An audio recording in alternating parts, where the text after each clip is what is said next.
And we'll get to your forecast in just a minute because the storm is coming tomorrow. But 10 News also on top of another breaking story in National City, a hazmat emergency. Yeah, we are staying right on top of this. Reporter Jessica Chen is there live with the update from the battalion chief as well as the evacuations. Jessica?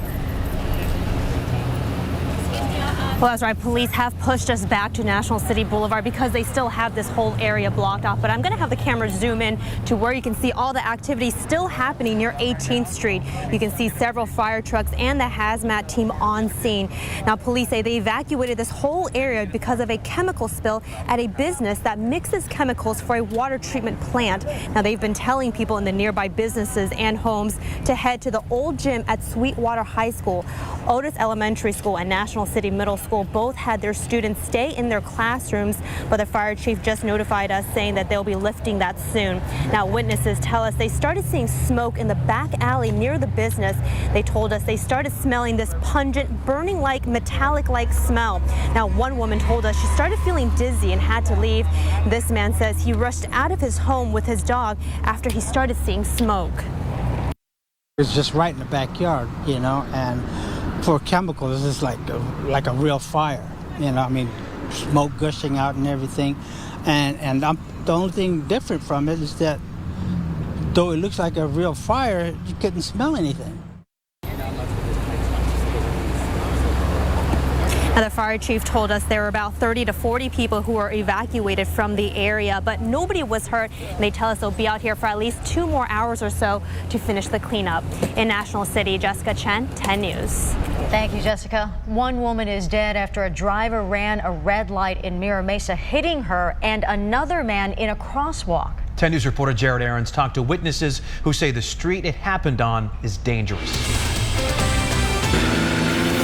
The scene tells the story.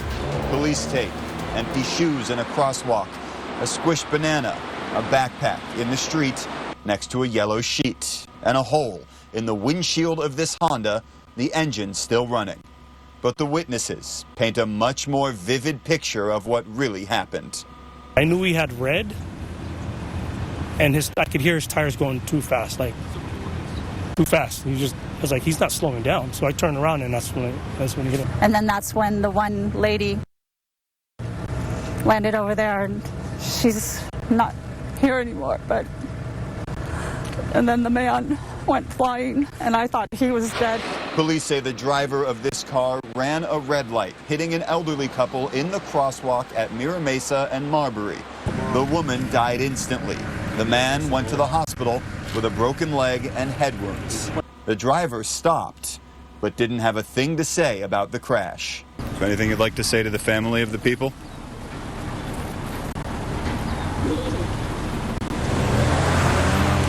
People who live in the area say the street is like a freeway, constantly dangerous. It's crazy because you feel like you could wake up every day and see this. That's the scariest part.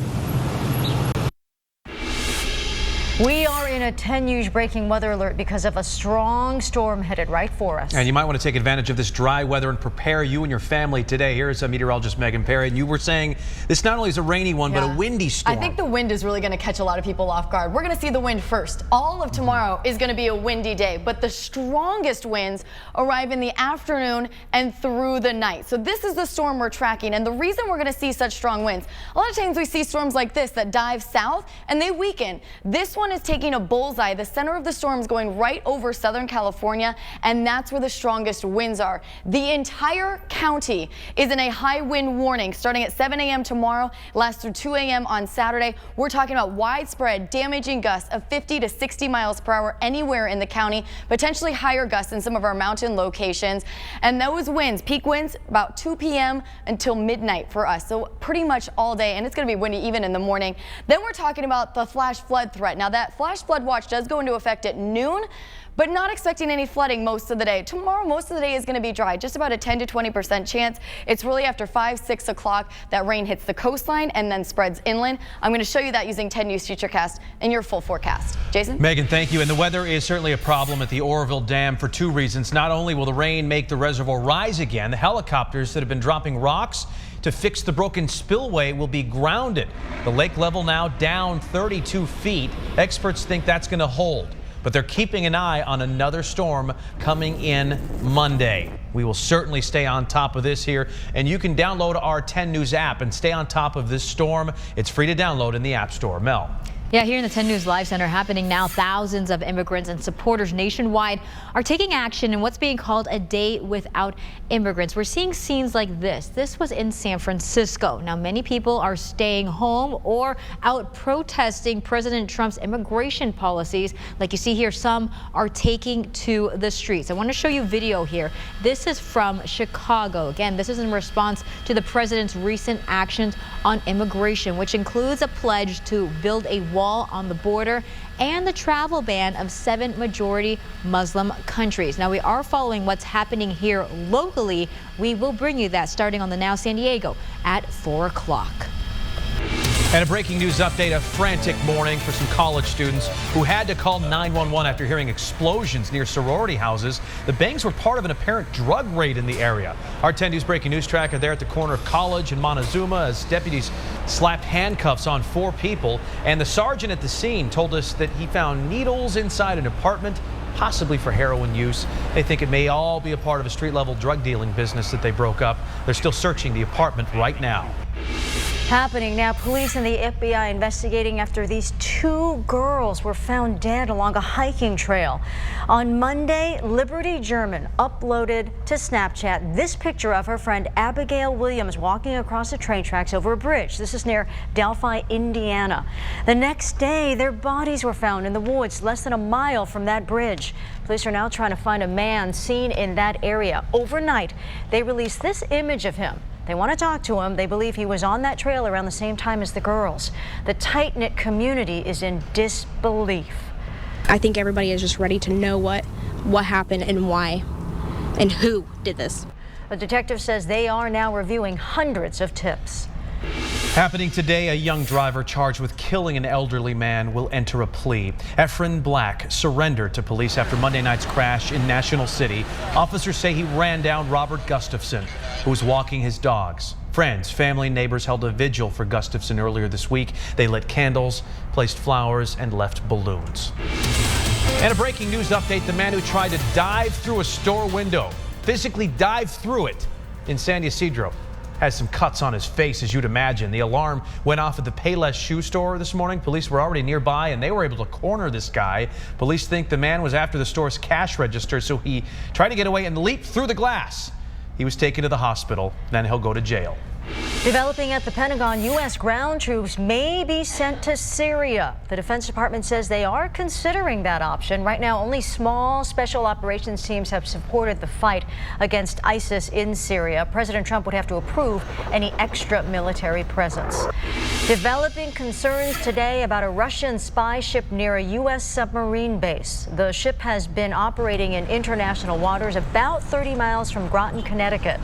2 congressmen want President Trump to address what they call Russia's increasing aggression. The U.S. Navy does similar intelligence work near Russian sub-bases. So imagine your children's reaction if you told them, hey, you can sleep in a couple of extra hours. There is a new push to start school later. How do you like that? 10 News reporter Matt Mendez has the story.